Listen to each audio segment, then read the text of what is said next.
Salut, bienvenue dans cette nouvelle vidéo achat manga du mois de septembre 2025.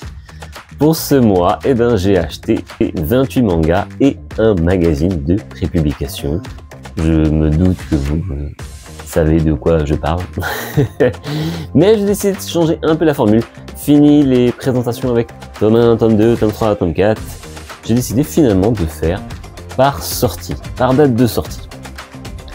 Et du coup, je vais vous présenter ce que j'ai acheté tout de suite. C'est parti, vous allez voir.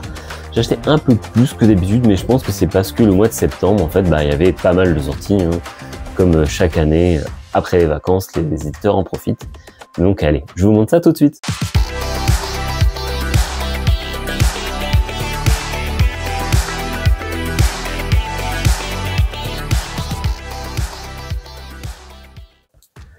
Comme je vous l'ai dit en préambule, je vais vous présenter les mangas par date de sortie. Et il se trouve que j'ai acheté un nouveau manga qui doit être sorti depuis bien longtemps.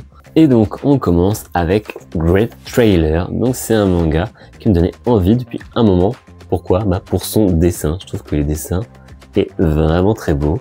Donc j'ai acheté les deux premiers tomes de Case. Hop. Et en fait ça nous raconte l'histoire de Naoki, un garçon qui essaie de reconstruire le Japon avec une société. Un jour, cette société se fait attaquer par une société concurrente, si j'ai bien compris, qui essaie de voler la technologie. Mais il n'y a pas que ça. En fait, le jeune garçon entend aussi des voix dans ses rêves qui lui disent de sauver une fille. Sauf que après cette attaque de ses concurrents, il va aussi réentendre cette voix, mais cette fois-ci alors qu'il est éveillé. Et donc, il va partir à la recherche de cette fille. Donc, pour l'instant, c'est tout ce que je sais. Et encore, j'ai avoué que derrière, c'est pas vraiment ce qui est écrit. On nous parle d'une course effrénée, pour le salut de l'humanité. Ça a l'air d'être un manga rempli d'action. C'est aussi ça que j'avais vu. J'ai eu pas mal de bons retours là-dessus. Donc, des dessins qui donnent très envie, qui fourmillent de détails dans un monde apocalyptique, des courses-poursuites. Franchement, ça peut être très bien. Il y a le troisième tome qui est sorti il y a pas longtemps. Donc voilà, c'était l'occasion ou jamais. C'est une série qui est en cours au Japon. Donc voilà, je voulais tester. On verra ce que ça donne, je vous en reparle bientôt. Autre manga dont j'étais en retard, j'ai acheté Idol Story, le tome 2 et le tome 3. Donc ça, j'avais bien aimé le premier tome sur ces histoires de filles qui vont faire un concours, une espèce de télé-réalité pour désigner qui seront les idoles du groupe. Et donc on va suivre deux jeunes filles qui, une a été une idole mais ne l'est plus, et l'autre était dans un groupe, ça fonctionnait très bien, mais elle a voulu prendre un autre chemin. Elles vont se mettre ensemble et ensemble elles vont se donner la force pour réussir ce concours, et c'était vraiment plutôt une bonne histoire. Je trouvais que ça commençait bien. Et donc, forcément, j'ai donc acheté la suite de ce manga, qui, ma foi, est plutôt bien dessiné. Et j'aime bien l'ambiance qui se dégage, en fait, sur tous les mangas. Et puis, l'histoire d'Idol, je connais pas, donc c'est aussi informatif en même temps, un peu pour moi. Même si, bien sûr, c'est pas une histoire vraie. Ensuite, j'ai acheté le tome 5 de Bloom, cette petite série très mignonne, que vous pouvez retrouver d'ailleurs l'animé sur Netflix. Et du coup, voilà, le tome 5 de ce manga qui est vraiment une romance avec des personnages que je trouve très attachants. Je trouve que les propos sont assez vrais. Bon, après, c'est vrai qu'on se pose pas tous autant de questions que nos héros, mais je trouve que les questions qui peuvent se poser dans le manga sont des questions qu'on pourrait se poser nous aussi. Et du coup, c'est pour ça que je trouve ce manga assez réaliste dans les relations que peuvent avoir les personnages entre eux et leur façon de penser et d'agir. Bon, après, ça se passe aussi au Japon, il faut faire la part des choses. C'est pas comme nous, on n'a pas la même façon non plus de penser et d'agir de la même façon au Japon qu'en Europe, mais on arrive quand même à s'y retrouver. Ensuite, j'ai acheté le tome 3 de Wild Strawberry, donc avec sa jaquette réversible. Donc comme vous pouvez le voir, moi j'ai déjà fait mon choix. Ce sera le côté exclusif à cette édition là. Je trouve la jaquette 2 fois plus belle que la jaquette ordinaire avec son orange pétant tout moche là. Et donc j'ai acheté ce manga dont le premier tome avait plutôt plu. Le deuxième, c'était pas trop ça, j'avais trouvé ça très classique, je m'étais presque ennuyé à sa lecture. Donc, comme d'habitude, hein, je vous dis, je tente au moins 3 tomes pour me faire un avis. Sachant que là, j'étais sur un tome bien, un tome pas bien. On va voir si celui-ci relève le niveau. Donc, c'est quand même un manga dont la thématique me parle énormément parce que ça se passe dans un monde apocalyptique. Tokyo est ravagé en fait par les Jinka, c'est des plantes énormes ou plus petites, mais qui prennent en fait possession, qui parasitent le corps des êtres vivants. Et en fait, c'est un peu façon zombie, quoi. Ils viennent dévorer d'autres personnes et qui vont eux aussi se transformer en Jinka. Et donc, on a un frère et sa sœur qui vont essayer de se défendre. La sœur va mourir, on va dire. Et finalement, elle va rentrer dans le corps de son frère et son Jinka avec. Et du coup, il va avoir des pouvoirs. Et lui va être enrôlé dans les forces fédérales florales. Voilà, je crois ça. Et du coup, il va essayer en fait de mettre fin à tout ça en allant chercher la, je sais plus comment ça s'appelle, Jinka Mother, un truc comme ça. Et du coup, ça reste assez une bonne lecture. Donc, je vous en dirai plus sur ce 3e tome. Après, il y a cette belle édition de Tower Dungeon, le volume 2, édition collector en simili-cuir. Donc, content d'apprendre que les rumeurs étaient vraies, qu'on aurait bien une édition collector à chaque tome. D'ailleurs, j'avais posé aussi la question à Japan Expo, on m'avait confirmé que oui. Donc voilà, le souci de l'étiquette à l'arrière, par contre, n'a pas disparu.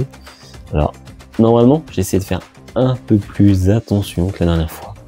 Donc c'est un peu plus discret, mais ça se voit peut-être pas à la caméra, mais quand on regarde là, on voit bien qu'il y a une étiquette.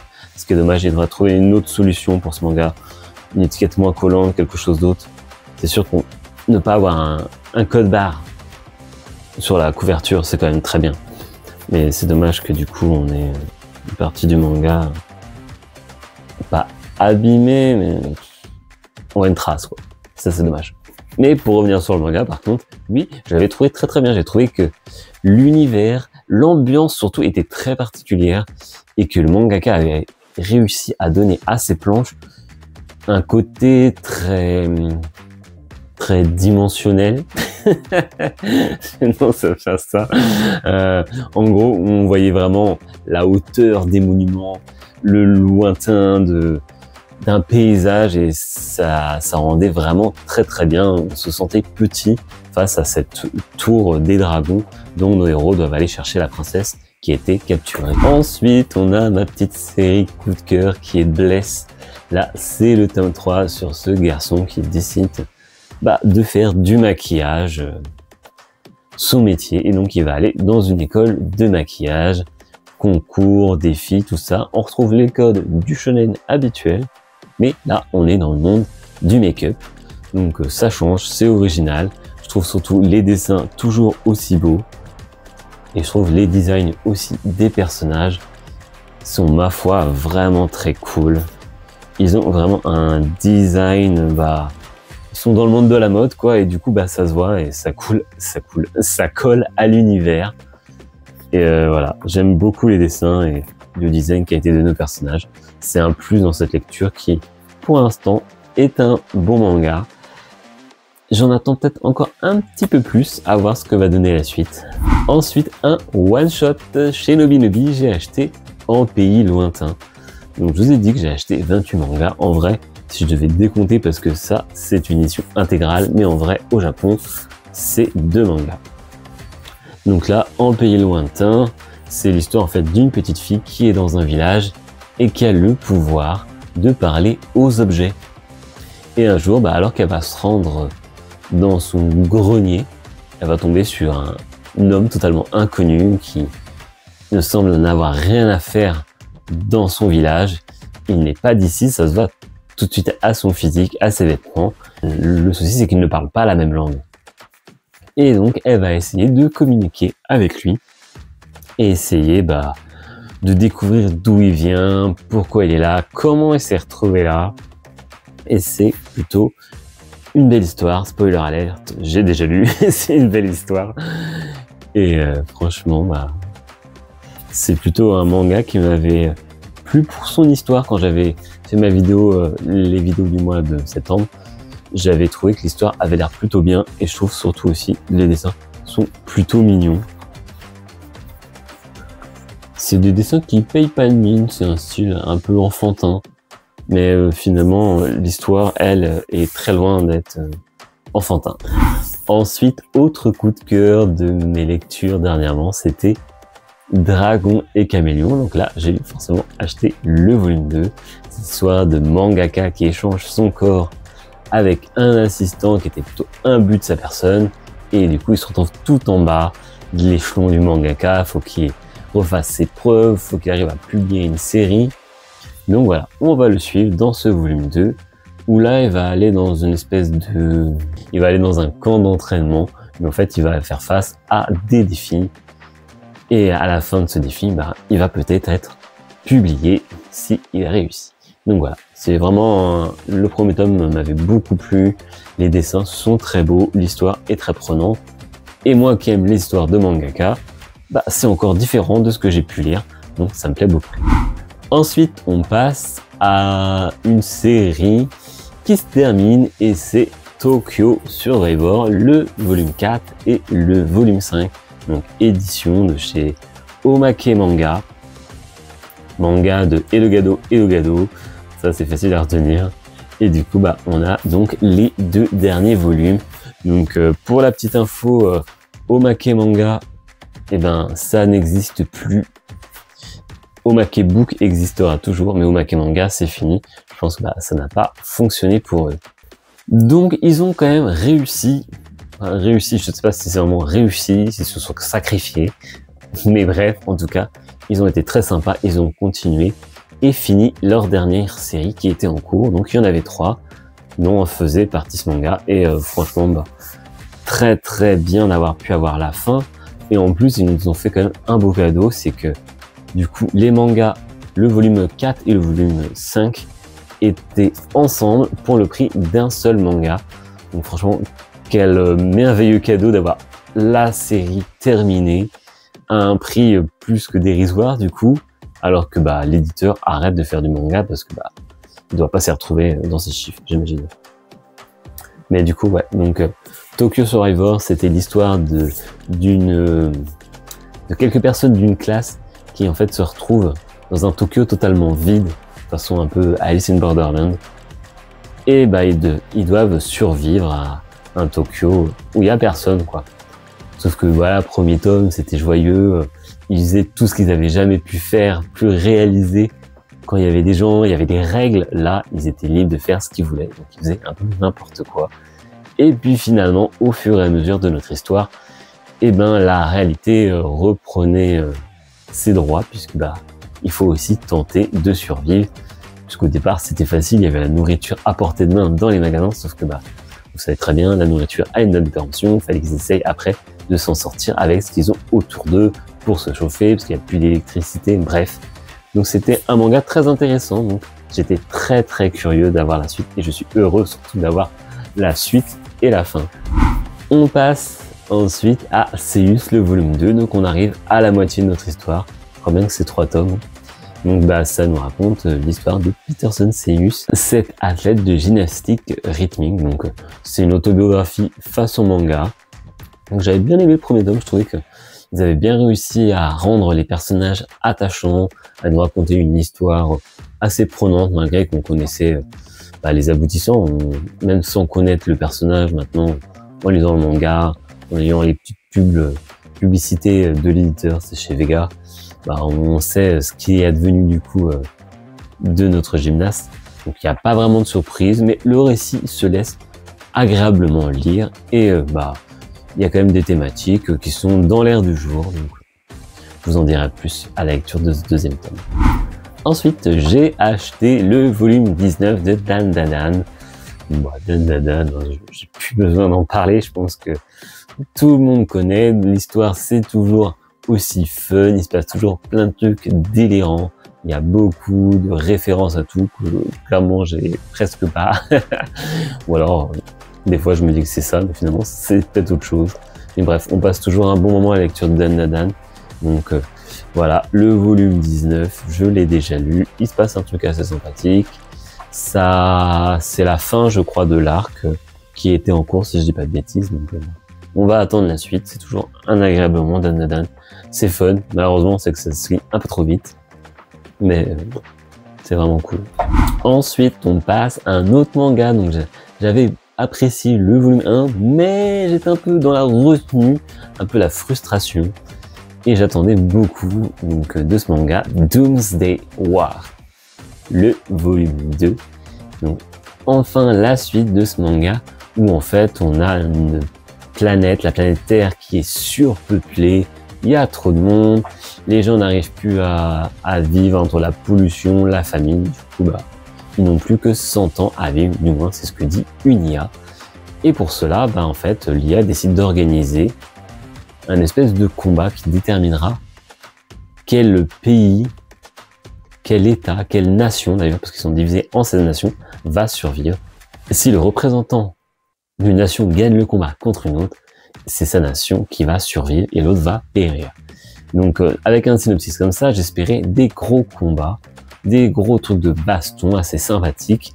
Pour une fois, ouais, là quand j'ai une attente sur un truc comme ça, je me dis, je voulais du combat. Et le premier tome m'avait un peu frustré parce qu'il était vraiment entrecoupé de beaucoup de blabla qui était certes nécessaire, mais donc du coup, bah là, volume 2, grosse attente là-dessus. J'espère que le manga va tenir ses promesses. Je veux des combats assez waouh et des thématiques assez sympathiques. Là, on est sur un manga apocalyptique, combat battle royale. Franchement, il y a des bons trucs, quoi.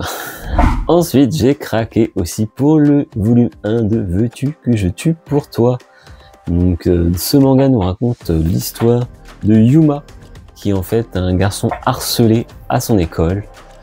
Il accepte un peu trop facilement d'ailleurs sa position d'harcelé, mais heureusement pour lui, un jour il va être aidé par Amélie, un autre garçon qui va lui venir en aide.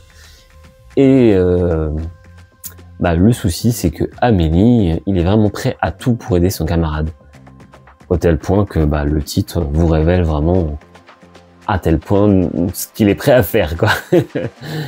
Sauf que bah voilà, quand Yuma va se rendre compte que Amélie l'aide, forcément il va s'attacher, il a enfin un ami avec qui parler, qui passer des moments, sauf que bah il va se rendre compte que finalement Amélie cache un secret un peu trouble, même si c'est pas un secret, hein. La jaquette parle d'elle-même et le titre surtout, mais du coup bah il va se retrouver vraiment dans une relation amicale plus si féerique que ça. Donc je t'en parle la semaine prochaine de ce manga. On continue avec Hunt édition complète. Donc c'est la saison 1 si je comprends bien. Il y a plusieurs parties. Et en fait, je crois qu'il y en a 3. Ou peut-être plus.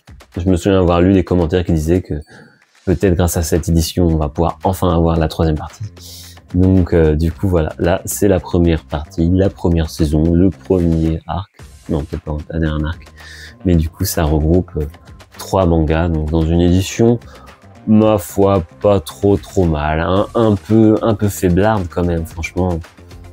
Je pense que l'édition de Un pays lointain de Binobi est de meilleure facture que ça. Là, ok, on a une couverture très brillante, mais au final, on aurait préféré une édition cartonnée, quoi, qui fasse vraiment le taf. Là, c'est un peu feignant, quoi, un peu feignant. Mais tant pis, pour le prix, ouais, pour le prix ça va encore, mais je pense que peut-être que le manga aurait mérité un peu plus de travail sur son édition. Donc dans ce manga, c'est l'histoire de Aira Nishina, qui en fait va se faire capturer et à son réveil, elle va se retrouver avec d'autres personnes de sa classe. On va leur imposer de jouer au jeu du loup-garou. Est-ce que c'est vraiment le loup-garou de Tierce-Lieu comme on connaît? Je ne sais pas, j'ai pas encore lu le manga, mais du coup, bah, pourtant ils en parlent à l'arrière. Ce jeu est une lutte à mort entre les loups-garous et les villageois. Ceux qui ne respectent pas les règles imposées. Une mort atroce. Ah, pour ceux qui ne respectent pas la mort imposée, une mort atroce. Donc voilà, encore un espèce de survival game. Donc c'est totalement ma came. Ça m'a été conseillé d'ailleurs par certains abonnés. beaucoup, merci. Donc je vais le lire et je ferai d'ailleurs mon retour à ceux qui m'ont conseillé avant les autres. Donc voilà, on verra ce que ça donne. Seulement l'édition qui est un peu faiblarde, mais en tout cas j'espère du coup qu'ils feront la même chose avec la partie 2, tant qu'à faire. Si jamais j'apprécie la partie 1, ce serait bien qu'ils fassent la même chose, histoire d'avoir une édition identique, même si elle n'est pas folle. Donc voilà, on passe à la suite. Un autre manga que j'ai trop kiffé, c'est Blood Crawling Princess. Donc là, le volume 2 sur l'histoire de cette fille qui était une princesse. Son pays s'est fait sauvagement assassiner par le pays voisin, mais elle a été cachée par sa mère. Et c'est une personne qui l'a retrouvée dans les murs du château et qui lui a dit « Ne dis pas qui tu es et tu pourras survivre parce qu'il a pitié d'elle, c'est une enfant. » Depuis, elle était devenue péripapéticienne, du genre haut de gamme dans la ville où elle était. Et du coup, sauf que en fait, son statut d'être la haut gradée, on va dire, des prostituées, lui permettait de soutirer un peu quelques informations, ce qui lui a permis d'organiser un plan pour s'évader. Et du coup, j'avais vraiment trop adoré ce premier tome. Je trouvais que c'était vraiment trop bien au niveau du dessin, au niveau de l'histoire. Il y avait une certaine tension au début. Et après, ça allait vraiment très vite. Il y avait beaucoup d'action et c'était aussi très gore. D'ailleurs, c'est marqué, ce livre est dessiné pour un public adulte. Il se passe, c'est vrai que des choses un peu pas très catholiques. Et du coup, tout ça, c'est très mature, un manga très mature qui prend pas de pincettes et du coup, ça donne une ambiance vraiment très particulière. Et donc, forcément, j'ai acheté le tome 2. Mais comme j'avais pu le lire sur Insta, le truc c'est que pour moi je pensais vraiment que ce manga allait nous raconter comment ils allaient mettre en place le plan pour s'évader, alors que dans le tome 1, elle s'évade. Et dans le tome 2, on racontait un peu, mais du coup c'est vraiment l'évasion sur toute sa totalité. Mais très bon manga, je vous en dirai plus bientôt. Ensuite on passe avec un nouveau manga, encore une fois, à la table des chevaliers. Le volume 1, cette histoire d'un garçon, Reno. Alors, je dis Reno la première fois, je me demande si c'est tout simplement pas Renault, ça s'écrit R-H-E-N-O, donc il y a moyen, franchement il y a moyen. Donc je pense que maintenant je vais dire Renault. Renault, du coup, qui est un jeune garçon qui vit dans un monastère et qui fait la cuisine pour les moines. Sauf qu'un jour, le monastère va se faire attaquer et lui, il va être sauvé in extremis par un chevalier. Et il va demander en fait au chevalier de vivre avec lui et de le suivre dans ses aventures. Donc on va suivre Renaud qui en fait va faire la cuisine dans un monde chevaleresque, moyenâgeux. Et en fait, il s'attend vraiment à être avec un chevalier qui a un super beau château, un village, une ville de fous et tout. Sauf qu'en fait, il est tombé sur le chevalier qui va construire au fur et à mesure de son périple, sa ville, son village, tout est en chantier. Donc, il va être un peu déboussolé au début, mais du coup, il va lui aussi mettre la main à la pâte. Et on va suivre cette histoire qui est, ma foi, plutôt sympathique. Et d'ailleurs, dans cette édition de chez Komiku, on a à la fin, au même titre que le manga que j'ai acheté le mois dernier, Orcs, le royaume d'Orcsan, on a à la fin, cette fois-ci, des recettes. C'est pareil, c'est comme le royaume d'Orcsan où c'était une carte postale, là c'est des recettes, c'est détachable.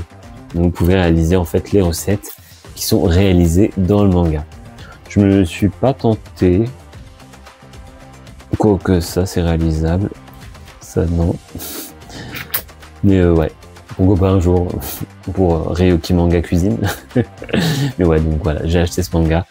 Ce qui m'a donné envie pour ce manga, la thématique cuisine. J'aime bien manger plus que cuisiner. Et je trouvais les dessins assez sympathiques. Donc voilà, je vous en dirai plus encore une fois la semaine prochaine.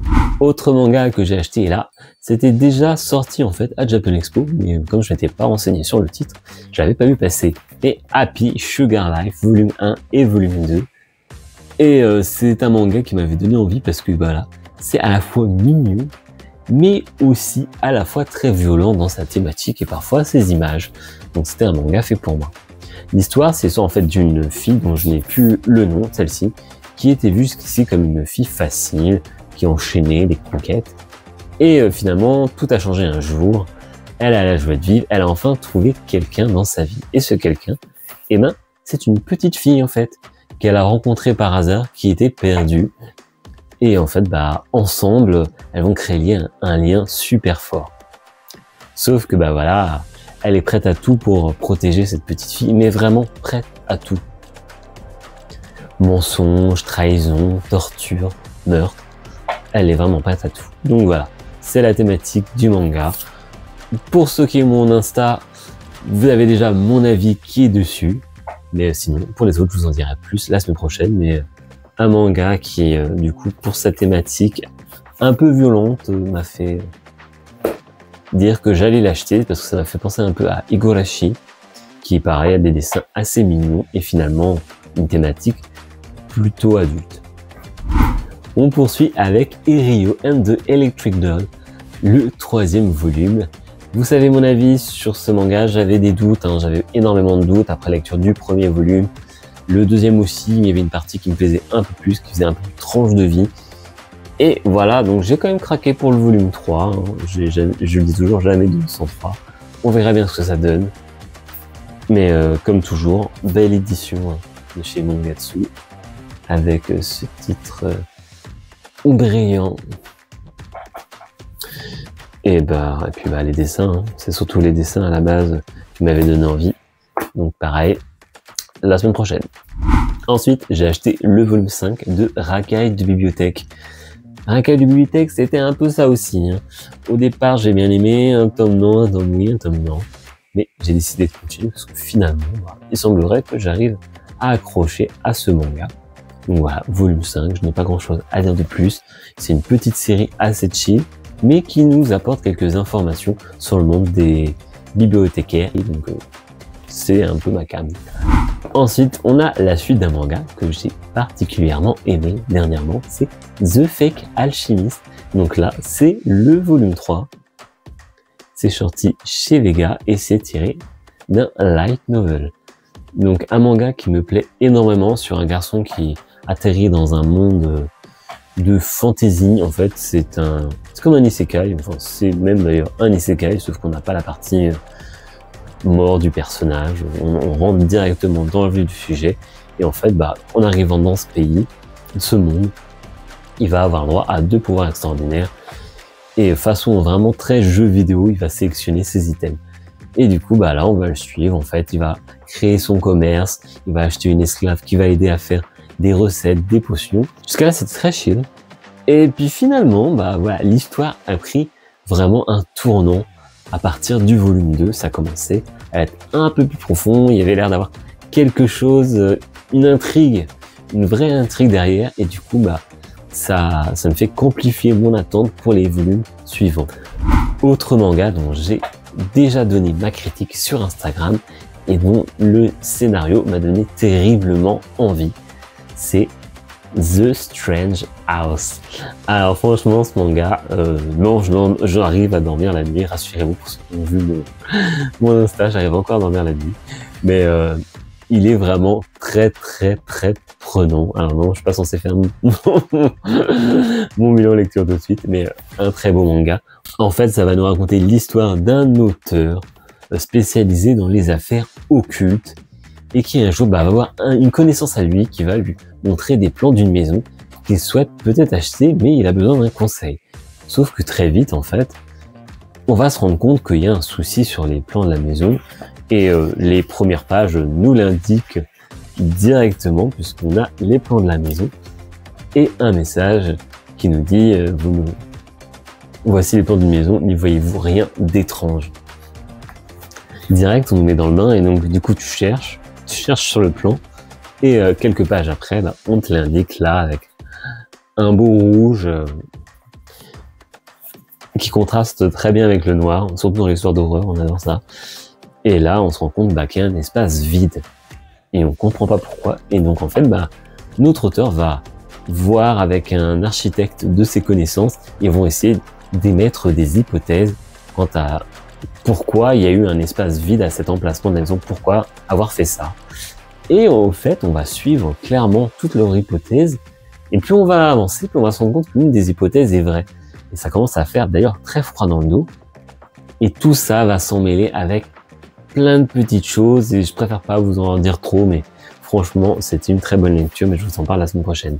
Ensuite, j'ai acheté Ghost and Witch, le volume 3, dans cette histoire qui se passe en Irlande, où on a une jeune fille qui est possédée par la malédiction du serpent et qui va aller en Irlande pour espérer se débarrasser de cette malédiction. Sauf que là-bas, elle va tomber sur une sorcière et la sorcière va un peu l'arnaquer, hein, autant qu'on le dise, elle va l'arnaquer et du coup, elle va être à son service dans une auberge et finalement, on va découvrir avec elle le folklore irlandais de tous ces monstres du folklore, quoi. Et voilà. Et du coup, c'est une petite lecture où j'ai encore le doute, en fait. J'ai encore un peu du mal. Et je pense que clairement, ce tome sera clairement décisif. Donc, on verra ce que ça donne. Les dessins sont pas trop mal, même si c'est pas trop mon kiff. Et en fait, je voulais voir parce que c'est surtout le manga de l'autrice, son manga précédent, qui m'avait donné très envie. Et du coup, je suis pas très convaincu, moi, par celui-ci. Donc, j'ai pas envie de me risquer avec l'autre. On verra avec ce tome-ci si c'est concluant ou pas. Allez, dernier manga. Pour le mois de septembre, c'est la suite et la fin de No Go Zone Level X. Ça commence à dater un peu le premier volume et c'est vrai que j'avais été un peu déçu parce que je trouvais que ça manquait de consistance. Les dessins, les plans à l'arrière, c'était beaucoup de cases blanches. Les décors étaient très similaires, mais en même temps, c'était un peu normal aussi puisque c'était pas un renouvellement, une répétition à chaque fois puisque l'histoire nous raconte cette jeune fille qui se réveille dans sa chambre, elle reçoit un coup de téléphone de sa mère qui lui dit attention, il y a un X dans l'immeuble dans lequel tu vis, donc une barre d'immeuble, et essaye d'en sortir vivante s'il te plaît. Sauf que la fille va essayer de sortir de l'immeuble, elle va se faire manger et elle va se réveiller à nouveau dans son lit et ça va se répéter de manière répétitive.